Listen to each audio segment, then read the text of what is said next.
ہم ناول شروع کریں پہلے چینل کو سبسکرائب کر لیں، پھر ناول کی طرف چلتے ہیں۔ اس نے پوری رات سڑک پہ سگریٹ پیتے گزاری تھی۔ اسے ایسا محسوس ہو رہا تھا جیسے اس کے دماغ کی شرنیاں پھٹ جائیں گی۔ وہ ہر بار اپنی انا کو سائیڈ پہ رکھ کے اس کے پاس جاتا تھا اور وہ ہر بار اسے دھتکار کے اس کی انا پہ وار کرتی تھی۔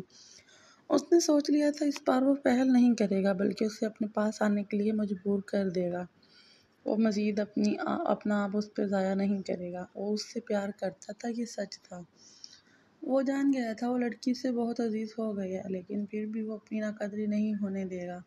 یہ تو طے تھا اس بار پہل مہرماں نے کرنی ہے۔ وہ جیسے ہی کمرے میں داخل ہوا، سامنے مہرماں نیچے بیٹھی بیڈ کی پائندی سے ٹیک لگائے سو رہی تھی۔ چہرے پہ آنسوؤں کے مٹے نشان تھے۔ وہ مشکل اس کے سراپے سے نظر چراتا وہ وارڈروب کی جانب بڑھ گیا۔ وارڈروب کی آواز پر محکمہ چونک کے اٹھی، نیند سے بوجھل آنکھوں کو مسلا۔ آہستہ آہستہ ذہن بیدار ہوا تو کل کا واقعہ یاد آیا۔ نظر ذہن پہ گئی جو غصے میں کچھ ڈھونڈنے کی کوشش کر رہا تھا۔ ہاتھ ابھی بھی زخمی تھے، بے دردی سے کانٹے نکالے گئے تھے، خون خشک ہو گیا تھا۔ وہ تڑپ کے اس کی جانب بڑھی۔ زین! انتہائی پیار سے پکارا گیا۔ کپڑے پلٹتے زین کے ہاتھ کچھ سیکنڈ کے لیے تھمے، پر وہ اسے اگنور کر کے وہ دوبارہ سے اپنے کام میں مشغول ہو گیا۔ زین پلیز بات سنیں۔ اپنے ہاتھ پر اس کا لمس محسوس کرتے وہ بے بس سا ہوا تھا، مگر پھر اس لڑکی کی بے حسی یاد کرتے زین نے مہرماں کا ہاتھ جھٹک دیا۔ زین ایسا مت کریں، بات سن لینا۔ اس کی آواز رونے والی ہو گئی تھی۔ وہ جو اس کی پرواہ کی عادی تھی اس کی بے رخی روح قبض کر رہی تھی۔ زین نے پیچھے مڑ کے دیکھا۔ مقابل کی آنکھوں میں آنسو دیکھ چہرے پر سختی کی جگہ نرمی نے لے لی تھی۔ اسے خود پہ غصہ آ رہا تھا۔ وہ کیوں اس لڑکی کے معاملے میں اتنا بے بس تھا؟ نیلی آنکھوں میں نیند کی خماری، ان میں موجود سرخ ڈورے اور رونے کے سبب آنکھوں میں موجود نمکین پانی مقابل کا ضبط آزما رہے تھے۔ اس کا بکھرا حلیہ بنا دوپٹے کے، اس کا نازک سراپا اور برے بال بے لحاظی سے کھلے ہوئے سامنے والے کے لیے امتحان ہی تو تھے۔ حق رکھنے کے باوجود نظر بچانا کتنا مشکل ہوتا ہے، یہ کوئی سید زین شاہ سے پوچھتا۔ کیا چاہتی ہو؟ پاس آؤں تو جھڑک دیتی ہو، دور جانے کی کوشش کرتا ہوں تو منہ اٹھا کے سامنے آ جاتی ہو۔ وہی ایک رکھیل کی رٹ لگائی ہوئی ہے۔ ارے ہو گئی غلطی، بول دیا تھا، غصے میں مانگ رہا ہوں نا معافی۔ اب کیا ساری زندگی تمہارے قدموں میں گزار دوں؟ ارے مینٹلی ڈسٹرب تھا میں، بھائی کا قتل ہوا تھا میرے، احساس ہے تمہیں میرے درد کا؟ فرسٹریشن میں بول گیا۔ کچھ بھی، اس کا مطلب یہ ہرگز نہیں کہ مجھے عورت کی عزت کرنا نہیں آتی۔ اس کے بعد دوبارہ کبھی بدتمیزی نہیں کی، لیکن یہ تمہاری سمجھ میں نہیں آتا۔ خود کو کوئی کاف کی پری سمجھتی ہو؟ مر نہیں رہا سید زین شاہ تمہارے بغیر۔ تم جیسی لاکھوں میرے آگے پیچھے پھرتی ہیں۔ لندن میں کتنی لڑکیوں نے مجھے پرپوز کیا ہے۔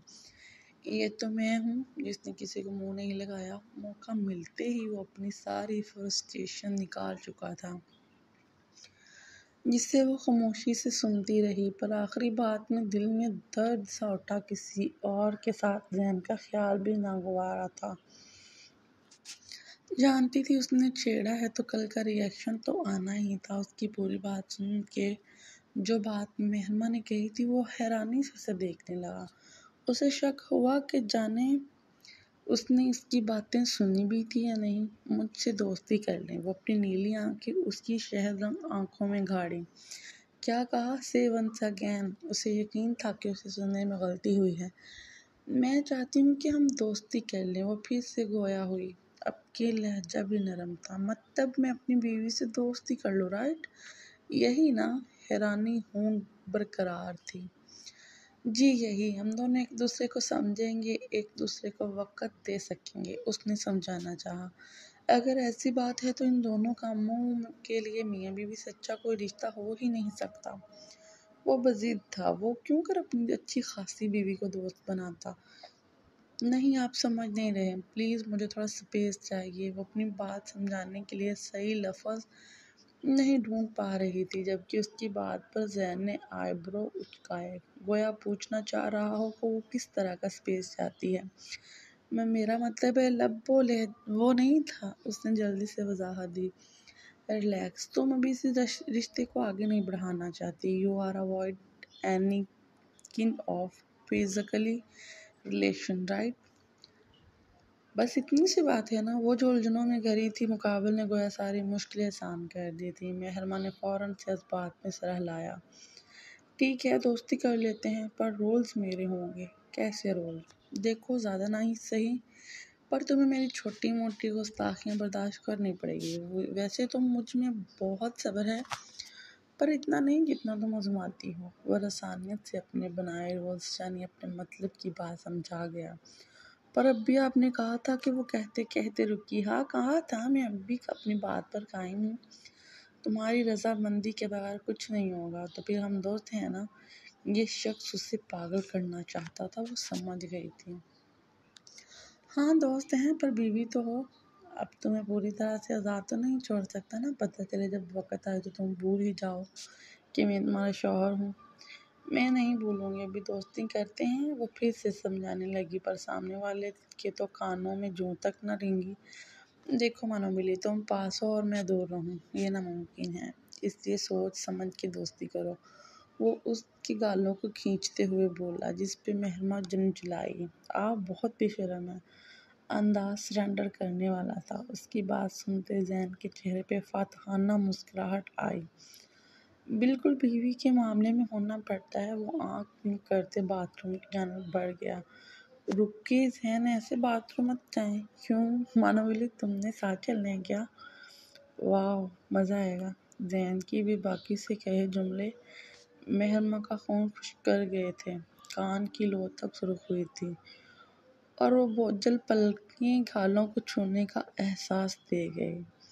میں پہلے ڈریسنگ کر دوں. اس کی بات کو اگنور کرتی وہ اپنی بات کر گئی تھی. وہ حیران ہوا. مطلب اسے اس کے درد کا اتنا خیال تھا کہ وہ آرام سے بستر پہ بٹھا کے نرمی سے ڈریسنگ کرنے لگی اور وہ اپنی سوچوں میں ڈوب گیا. اسے یقین تھا مہرماں سے محبت کرتی ہے، بس چند خدشات کا شکار ہے، اور وہ بہت جلد ان خدشات کو مٹا کے ان کے درمیان ان فاصلوں کو سمیٹ لے گا. اپنی سوچ پر وہ دلکشی سے مسکرایا. وہ نہا کے نکلے مرر کے سامنے اپنے بالوں کو ٹاول سے سکھا رہی تھی. مہرون فراق میں وہ انتہا کی پیاری لگ رہی تھی. دوپٹہ بیڈ پہ پڑا تھا. جب زین بالکنی سے باہر آتا اس کے پیچھے کھڑا ہوا. بلیک شلوار قمیض پر گرے شال شاہوں کے انداز میں سینے پہ پھیلائے، رولیکس کی واچ پہنے، ساتھ پشاوری چپل پہنے وہ پوری شان سے اس کے پیچھے کھڑا وجاہت کا شاہکار ہی لگ رہا تھا. اس کی مسکراہٹ پر دائیں گال پر گڑا نمودار ہوا تھا. مہرماں کئی لمحے بلا پلک جھپکائے اسی یونانی دیوتا کو دیکھی گئی. دونوں کی جوڑی ایسی ہی تھی جیسے ایک دوسرے کے لیے ہی بنے تھے. زین کے لمس پہ ہوش کی دنیا میں قدم رکھا. زین پیچھے سے اسے اپنی حصار میں لیے ہوئے اس کی شفاف گردن سے پانی کے قطرے ہونٹوں سے چن رہا تھا. دونوں کی دھڑکنیں منشتر تھیں. زین، مہرماں نے اٹکتے ہوئے کہا. وہ پیچھے ہٹا، مسکراتے ہوئے اسے دیکھنے لگا. نیچے چلیں؟ اس کی بات پہ وہ فوراً اس بات پہ سر ہلاتے بھاگنے کو تھی. سنو مانو بلی، دوپٹہ سر پہ لے لو. اس کے کہنے پر وہ یہ بھی کر گئی، پر دوپٹہ ٹکے ہی نہیں دے رہا تھا. اصل وجہ سے دوپٹہ لینے کی عادت نہیں تھی. جب زین نے آگے بڑھ کے دوپٹہ ٹھیک کیا اور اسے سرخ گالوں پہ ایک ایک کر کے اپنے دہکتے ہونٹ رکھے، سرخ گال مزید سرخ ہوئے تھے. آنکھ میں تھی حیا ہر ملاقات پر، سرخ آرز ہوئے وصل کی بات پر. اس نے شرما کے میرے سوال پر ایسے گردن جھکائی، مزہ آ گیا. اس کی شرماہٹ پر شوخی سے کہتا وہ باہر نکل گیا. اس کے نزدیک غم ترک وفا کچھ بھی نہیں. مطمئن ایسا ہے وہ جیسے کچھ ہوا ہی نہیں. اب تو ہاتھوں سے لکیریں بھی مٹ جاتی ہیں. اس کو کھو کر تو میرے پاس کچھ رہا بھی نہیں. کل بچھڑنا ہے تو پھر عہد وفا سوچ کے باندھ. ابھی آغاز محبت ہے، گیا کچھ بھی نہیں. میں تو اس واسطے چپ ہوں کہ تماشا نہ بنے. تو سمجھتا ہے مجھے تجھ سے گلہ کچھ بھی نہیں.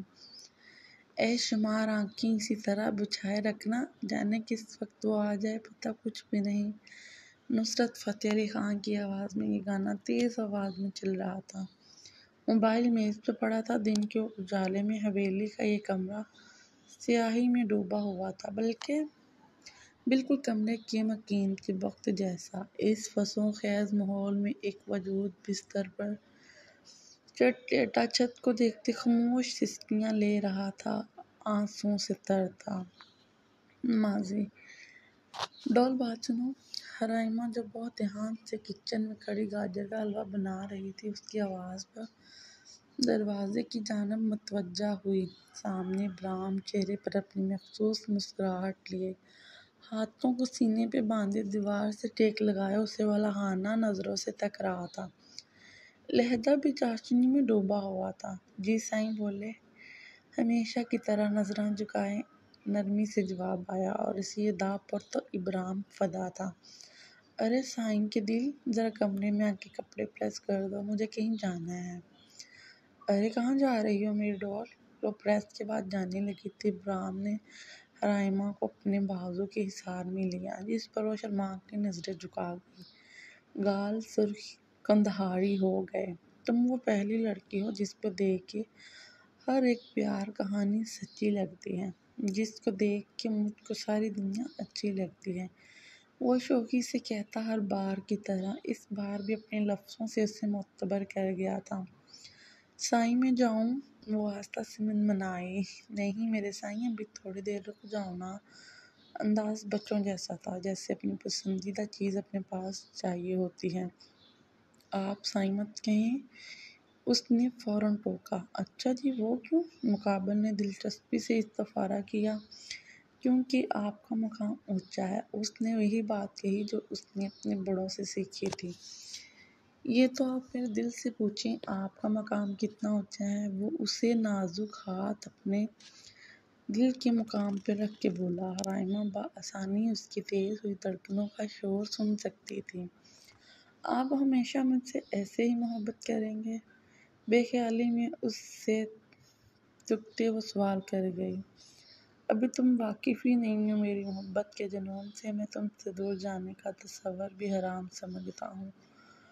میں بہت خوش قسمت ہوں جو آپ مجھے ملے۔ وہ اس بار دل سے مسکرائی تھی۔ ابراہیم نے اس کے گالوں پر لب رکھے۔ اس کی جسارت میں مقابل کی دھڑکنیں مدھم ہوئی تھیں۔ میں خوش نصیب ہوں۔ اب اس کے ہونٹ حرائمہ کی گردن کا سفر کر رہے تھے۔ سائیں، میری زندگی کے سارے رنگ آپ سے ہیں، وہ بھی جذبات کی روح میں بول گئی تھی، ورنہ شرم سے تو سر اٹھانا بھی محال تھا اس نازک جان کے لیے۔ اور میں اس زندگی میں دنک کے رنگ بکھیر دوں گا، وعدہ ہے سید ابراہیم شاہ کا۔ اتنی بڑی باتیں کیوں کی تھی سائیں جب وعدے نبھانے کے سخت نہیں تھی؟ کیوں میری زندگی کے رنگ چھین لیے؟ مجھے بھی ساتھ لے جاتے۔ بیوگی کی چادر کیوں اڑا دی؟ اتنے ظالم کب ہوئے آپ؟ وہ ماضی سے حال میں آ چکی تھی اور حال بہت تلخ تھا۔ دل چیر دینے والا۔ اسے اپنا آپ اکیلا لگا، کوئی نہ تھا اس کے غم کو سننے والا۔ ہاں، وہ تھا قسمت لکھنے والا، دلوں کے حال جاننے والا، اور وہ سخت سے زیادہ نہیں آزماتا۔ اسے 2 دن پہلے والا واقعہ یاد آیا۔ ارے بیچاری اتنی چھوٹی ہے اور بیوہ ہو گئی۔ اس کے گھر کی ملازمائیں آپس میں گفتگو کر رہی تھیں۔ ہاں سچ میں بہت بڑا غم ہے، پر کیا ساری زندگی ایسے ہی گزار دے گی؟ اسے تو شادی کر لینی چاہیے، دوسری نے افسوس سے کہا۔ ارے توبہ کرو، کون بھی آئے گا ایسی لڑکی کو جو اپنے شوہر کو کھا گئی؟ اسی کی بدبختی ہے، مارا گیا بیچارہ بیوی کے نصیب ہی سے تو ہوتا ہے۔ کون منحوسیت اپنے گھر لے کر جائے؟ وہ عورت شاید منہ پھٹی جبھی بھی نہ سوچے سمجھے کہہ گئی۔ جب سامنے والی عورت نے اسے چپ کرایا، وہ مزید کچھ سنے کمرے میں آ گئی تھی۔ اس کے شوہر کی موت بھی اس کی منحوسیت تھی، وہ شادی تو ویسے بھی نہیں کرتی۔ وہ بے وفا تھا، پر وہ تو اس کے خیالوں سے، یادوں سے بھی وفادار تھی۔ لیکن ان کی باتوں سے اسے اپنا آپ ارزاں لگا۔ اسے لگا ابرام نے اسے جس ریاست کی ملکہ بنایا تھا آج وہ وہاں کی قیدی بن گئی ہو۔ وہ آرام سے اٹھی، کھڑکی سے تھوڑا سا پردہ ہٹایا جس سے ہلکی سی روشنی میز پر پڑی۔ وہ وہاں بیٹھی ڈائری کھول چکی تھی۔ بے خبر ہوتے ہوئے بھی باخبر لگتے ہو تم، دور رہ کر بھی مجھے نزدیک تر لگتے ہو تم۔ کیوں نہ ہوں سچ سنور کے میں تمہارے سامنے، خوش ادا لگتے ہو مجھ کو، خوش نظر لگتے ہو تم۔ تم نے لمس معتبر سے بخش دی وہ روشنی مجھ کو، میری آرزوؤں کے سحر لگتے ہو تم۔ جس کے سائے میں ایمان ملتی ہے میری عزت، تم مجھ کو جلتی دھوپ میں ایسا شجر لگتے ہو تم۔ کیوں تمہارے ساتھ چلنے پہ آمادہ نہ ہوا دل، خوشبوئے احساس میرے ہمسفر لگتے ہو تم۔ اس کے ہاتھ رکے تو قلم نے بھی کاغذ کو مزید سیاہی نہ دی۔ یہ اس کے دل کے احساس تھے جنہیں وہ لفظوں میں ڈھال رہی تھی۔ کیوں سائیں کیوں میرے ساتھی، کیوں؟ پلیز واپس آ جائیں، آپ کی ڈال مر جائے گی۔ دیکھیں آپ کی ڈال سانس نہیں لے پا رہی۔ وہ کہتے وہ وہیں ٹیبل پر سر رکھ کے پھوٹ پھوٹ کے رو دی۔ یہ آپ کیا کر رہے ہیں؟ وہ پریشانی سے بولی۔ پیار، یک لفظی جواب کے ساتھ۔ وہ بھی اس کی گردن پہ جھکا ہوا تھا۔ رحمہ کی گال پل میں سرخ اناری ہوئے تھے۔ عمار! اس نے بے بسی سے پکارا تو وہ چہرہ اٹھا کے اس کی سنہری آنکھوں میں دیکھنے لگا۔ جام پر جام پینے سے کیا فائدہ، رات گزری تو ساری اتر جائے گی۔ تیری نظروں سے پی ہے خدا کی قسم، عمر سارے نشے میں گزر جائے گی۔ وہ سر میں گاتا اس سے نظریں جھکانے پر مجبور کر گیا تھا۔ عمار یہاں اس لیے آئے ہیں مجھے۔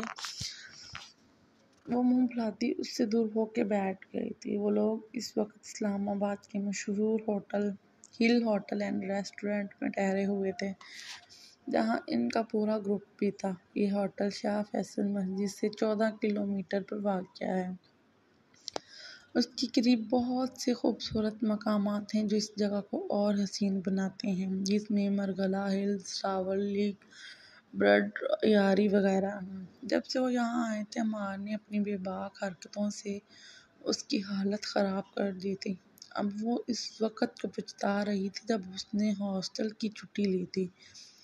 عمار اور اس کے گروپ کے کچھ کام تھا جبھی وہ ایک دن کے لیے یہاں آئے تھے، جبکہ رحمہ کا مقصد سیر و تفریح تھا، جس کا موقع عمار کے ہوتے سے نہیں ملنا تھا۔ جبھی اس کا میٹر شارٹ ہو رہا تھا۔ وہ نہیں تو کیا بیگم، اس حسین وادی میں تمہیں کشتی کرنے تو لایا نہیں ہوں۔ عمار نے بھی اس کے دور جانے پر چڑ کے جواب دیا۔ حقیقتاً عمار اس کے ساتھ وقت گزارنا چاہتا تھا جس کا موقع اسے کل سے نہیں ملنا تھا، پر اس کی بیوی سب کرائے پر پانی پھیرنے پر تلی تھی۔ میں فریش ہونے جا رہی ہوں، پھر سوؤں گی۔ وہ منہ چڑھاتی باتھ روم کی جانب بڑھی تھی جب عمار نے اسے جھٹکے سے کھینچتا بیڈ پر گراتا خود اس پر حاوی ہوا تھا۔ وہ جو اس کے لیے تیار نہ تھی، حیران نظروں سے اسے دیکھنے لگی جو مسکراتی آنکھوں سے اس پر جھکا اور اسے ہی دیکھ رہا تھا۔ اس سے پہلے وہ کوئی گستاخی کرتا، دروازے کے بجنے سے بے حیائی کا تسلسل ٹوٹا۔ سنو، ایک کمبل اوڑھو اور سونے کی ایکٹنگ کرو، باہر مت آنا ورنہ میں بات نہیں کروں گا۔ اس کی دھمکی پر رحمہ جلدی سے کمفرٹر میں ڈال کر لیٹ گئی، کیونکہ اس کی ناراضگی برداشت کرنا اس کے بس سے باہر تھا۔ عمار پہلے تو مسکرایا، پھر دروازے کی طرف بڑھ گیا کیونکہ جانتا تھا کہ کون ہے۔ دروازہ کھلتے ہی شیطانوں کے ٹولے نے ایک اسمائل دی تھی۔ کیا ہے؟ لہجہ پھاڑ کھا جانے والا تھا۔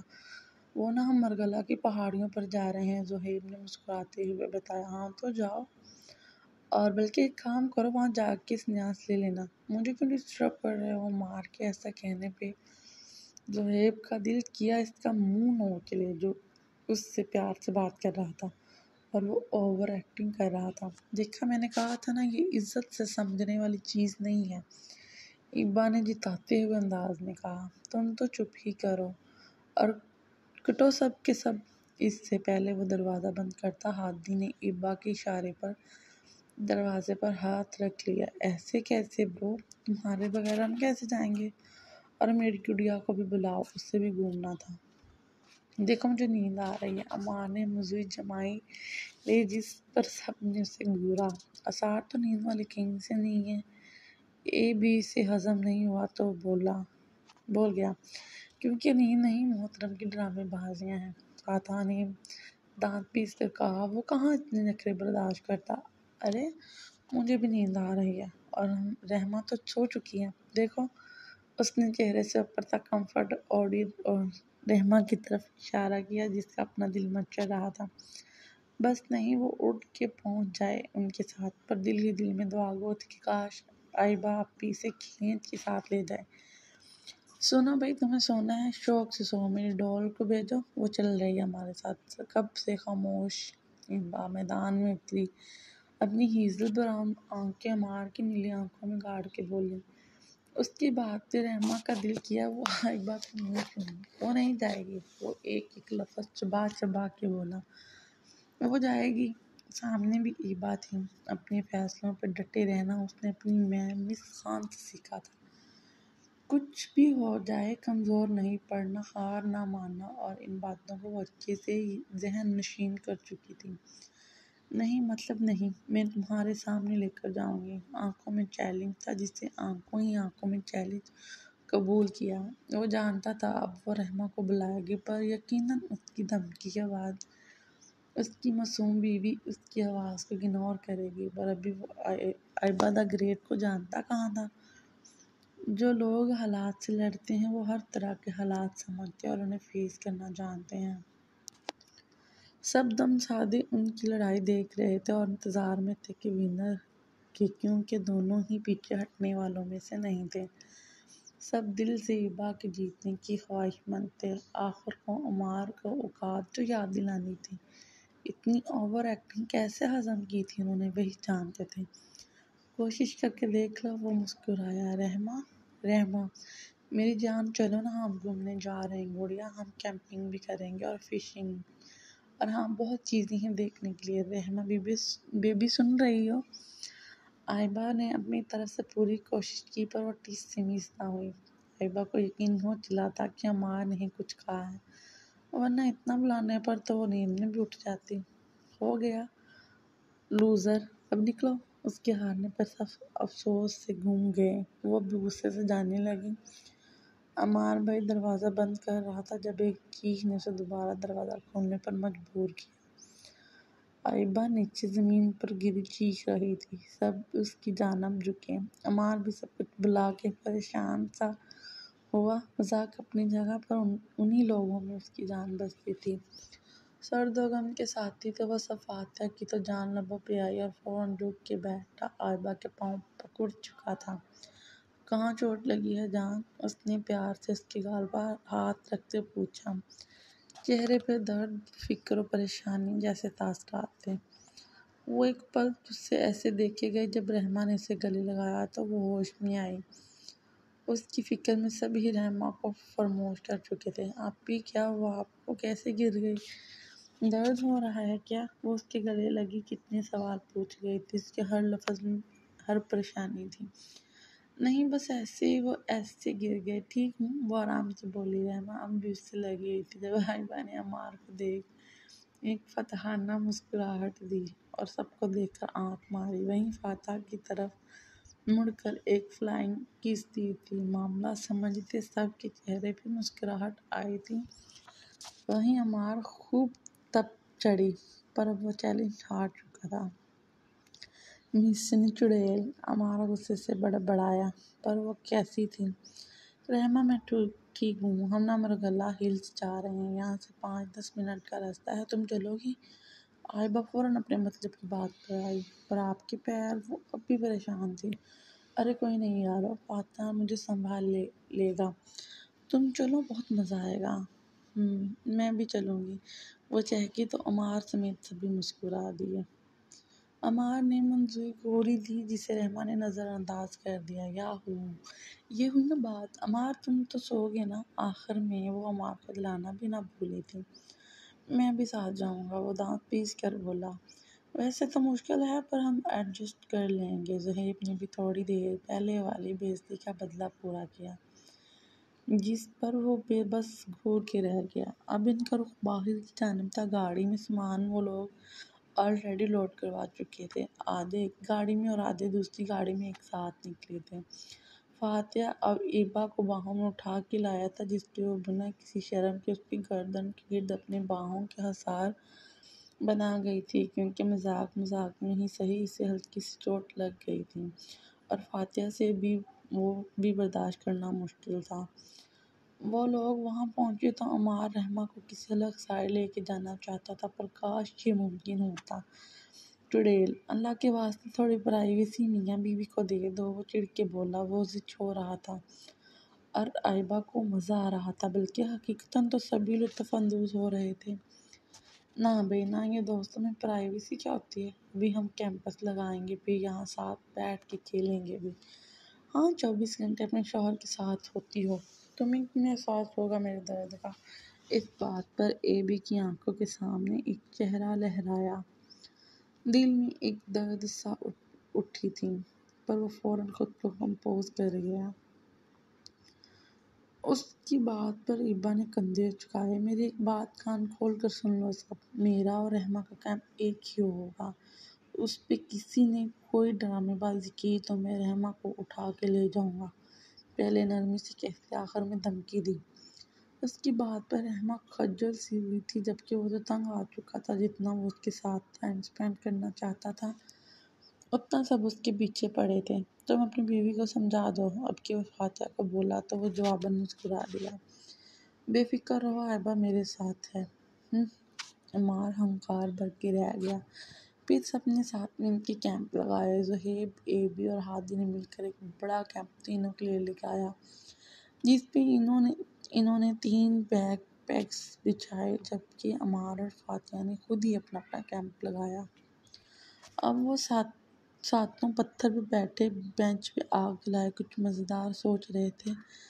سردی تھی، اس لیے سب نے جیکٹس بھی رکھی تھی۔ سب انجوائے کر رہے تھے۔ آخر کو دوستوں کا ساتھ ہمیشہ ہی خوبصورت ہوتا ہے۔ پتہ نہیں مجھے کب تک ان نمونے کے ساتھ روم شیئر کرنا پڑے گا، ہادی نے افسوس سے کہا۔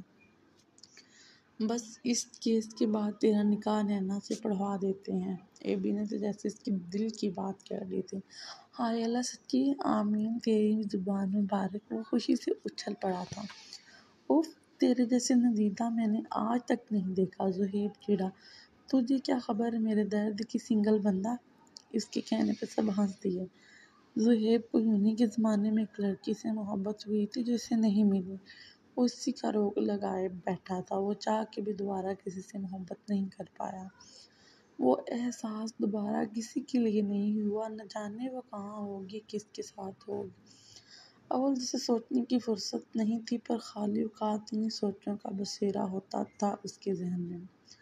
چلو انتاکشری کھیلتے ہیں، رحمہ نے مشورہ دیا تو سب نے ڈن کر دیا۔ اسٹارٹ فرام اے بی، کیونکہ تیرا نام اے سے آتا ہے۔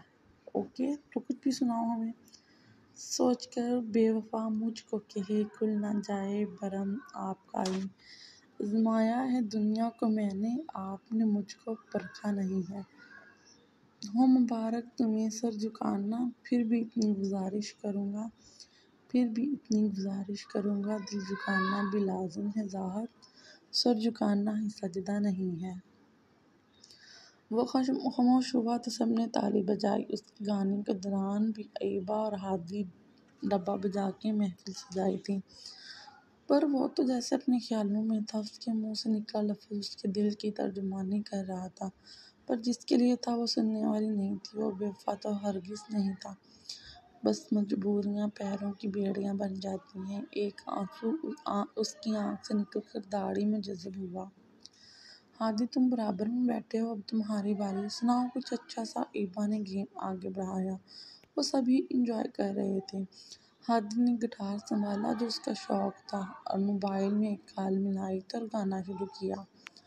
کال ریسیو ہو چکی تھی۔ دل عبادت کر رہا ہے، دھڑکنیں میری سن، تجھ کو میں کر لوں حاصل لگی ہے یہی دھن، زندگی کی شاخوں سے لو کچھ ہنس پل میں چن، تجھ کو میں بھلا کر لوں حاصل لگی ہے یہی دھن۔ او سن لو سمائلو سیوالو، دل عبادت کر رہا ہے دھڑکنیں میری سن، تجھ کو میں کر لوں حاصل لگی ہے یہی دن۔ زندگی کی شاخ سے لوں کچھ ہنسی پل میں چن، تجھ کو میں کر لوں حاصل لگی ہے یہی دن۔ جو بھی جتنے بھی پل جیوں انہیں تیرے سنگ جیوں، جو بھی کل ہو میرا اسے تیرے سنگ جیوں۔ جو بھی سانسیں میں بھروں انہیں تیرے سنگ بھروں، چاہے جو ہو راستہ اسے تیرے سنگ چلوں۔ دل عبادت کر رہا ہے دھڑکنیں میری سن، تجھ کو میں کر لوں حاصل لگی ہے یہی دن۔ وہ کہہ کے چپ ہو گیا تھا اور اب سب مسمائز ہوئے اور اس کی آواز میں کھوئے ہوئے تھے، جبکہ فون کی جانب موجود نینا کی دھڑکنیں بڑھ گئی تھیں۔ چہرے پر ایک شرمیلی سی مسکراہٹ تھی جب امان نے گانا کنٹینیو کیا۔ ہادی کا گٹار اب بھی سر بکھیر رہا تھا۔ مجھ کے دے تو مٹ جانا اب خود سے دے مل جانے، کیوں ہے یہ اتنا فاصلہ لمحے یہ پھر نہ آنے، ان کو تو نہ دے جانے۔ تو مجھ پہ خود کو لٹا دے، تجھے تجھ سے توڑ لوں، کہیں خود سے جوڑ لوں میں۔ میرے جسم و جاں پہ آ تیری خوشبو اوڑھ لوں، جو بھی سانسیں میں بھروں انہیں تیرے سنگ بھروں، چاہے جو ہو راستہ اسے تیرے سنگ چلوں۔ دل عبادت کر رہا ہے دھڑکنیں میری سن، تجھ کو میں کر لوں حاصل لگی ہے یہی دن۔ باہوں میں دے بس جانے، سینے میں دے چھپ جانے، تجھ بن جیوں میں جاؤں کہاں، تجھ سے ہے مجھ کو پانا۔ یادوں کو وہ نذرانے ایک جن پہ حق ہو میرا بس، تیری یادوں میں رہوں تیرے خوابوں میں جاگوں، مجھے ڈھونڈے جب کوئی تیری آنکھوں میں ملوں۔ جو بھی سانسیں میں بھروں انہیں تیرے سنگ بھروں، چاہے جو ہو راستہ اسے تیرے سنگ چلوں۔ دل عبادت کر رہا ہے دھڑکنیں میری سن، تجھ کو میں کر لوں حاصل لگی ہے یہی دن۔ عمار کے چپ ہونے پر سب کا فسر ٹوٹا تھا، وہیں عمار نے شرماتی لجاتی لہمہ کہا تھا کہ اس کی بھیگی ہتھیلی کو چوما تھا۔ اب باری ہے زہیب کی۔ ہادی پرجوشی سے بولا، میں عشق اس کا وہ عاشقی ہے میری، میں عشق اس کا وہ عاشقی ہے میری، وہ لڑکی نہیں زندگی ہے میری، وہ لڑکی نہیں زندگی ہے میری۔ آنکھوں میں ہے اس کا چہرہ، یاد میں ہے اس کا پہرا، میں ہوں راہی وہ ہے منزل، کرنا ہے اب اس کو حاصل۔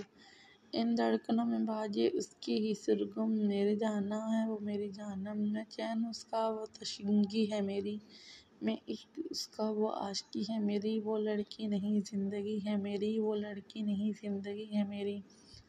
لفظوں کے بول تو زبان سے ادا ہو رہے تھے پر دل اور دماغ اسے سینا کے خیالوں میں ڈوبے تھے۔ واؤ بھائی، آپ نے سچ میں کس کے لیے گایا ہے کیا؟ رحمہ نے اشتیاق سے پوچھا، جس پہ زہیب سمیت دو لوگ نظروں کے زاویے بدل گئے تھے، فاتحہ اور ہادی۔ نہیں، وہ ایسے ہی، زہیب نے جلدی سے خود پہ قابو پاتے کہا۔ بے خودی بے سبب نہیں ہے غالب، کچھ تو ہے جس کی پرداری ہے۔ عائبہ نے ایک ادا سے اس کی حرکت پہ چوٹ کیا تو فاتحہ نے فوراً موضوع بدلا، مجھے بھی گانا ہے اپنی عائبہ کے لیے۔ عائبہ سنگھ سب مسکرائے۔ ہاں بھائی دیوانے، تم بھی گاؤ، ہادی ہنستے ہوئے بولا۔ ہم تیرے بن اب رہ نہیں سکتے، تیرے بنا کیا وجود ہے میرا، تجھ سے جدا اگر ہو جائیں گے تو خود سے بھی ہو جائیں گے جدا، کیونکہ تم ہی ہو اب تم ہی ہو زندگی اب تم ہی ہو، چین بھی میرا درد بھی میرا، میری عاشقی اب تم ہی ہو، تیرا میرا رشتہ ہے کیسا ایک پل دو گوارا نہیں، تیرے لیے ہر روز ہے جیتے تجھ کو دیا میرا وقت سبھی۔ فاتحہ نے بنا کسی پرواہ کیے اسے تیزی سے خود میں بھیجا۔ یہ لڑکی اس کے لیے کیا تھی یہ صرف وہی جانتا تھا۔ کوئی لمحہ میرا نہ ہو تیرے بنا، ہر سانس میں نام تیرا، کیونکہ تم خود تم ہی ہو اب تم ہی ہو زندگی اب تم ہی ہو، چین بھی میرا درد بھی میری، میری عاشقی اب تم ہی ہو۔ ایبا اس کی اتنی محبت میں نم آنکھوں سے مسکرا رہی تو آتا ہے سینے میں جب جب سانس بھرتی ہوں، تیرے دل کی گلیوں سے میں ہر روز گزرتی ہوں۔ ایبا اور رحمہ نے ساتھ گانا شروع کیا تو دونوں کے لفظوں نے اس فضا میں سروں کا ایک ساز چھیڑا تھا۔ ہوا کہ جیسے چلتا ہے تو میں ریت جیسی اڑتی ہوں، کون تجھے یوں پیار کرے گا جیسے میں کرتی ہوں، تجھے جو ملے آ ملے، سپنے ہوئے سر پھرے، ہاتھوں میں آتے نہیں اڑتے ہیں لمحے میرے، میری ہنسی تجھ سے میری خوشی تجھ سے، تجھے ہے خبر کیا بے خبر، جس دن تجھ کو نہ دیکھوں پاگل پاگل پھرتی ہوں، کون تجھے یوں پیار کرے گا جیسے میں کرتی ہوں۔ آخری مصرعے پر ایبا کے ہاتھ فتح کی گال کو چھوئے تو فاتحہ نے ان پر لب رکھ دیے۔ سب مسکراتے کھڑے ہوئے کیونکہ رات کافی ہو چکی تھی اور کل انہیں بہت ضروری کام تھا۔ جاری ہے۔ Thank you.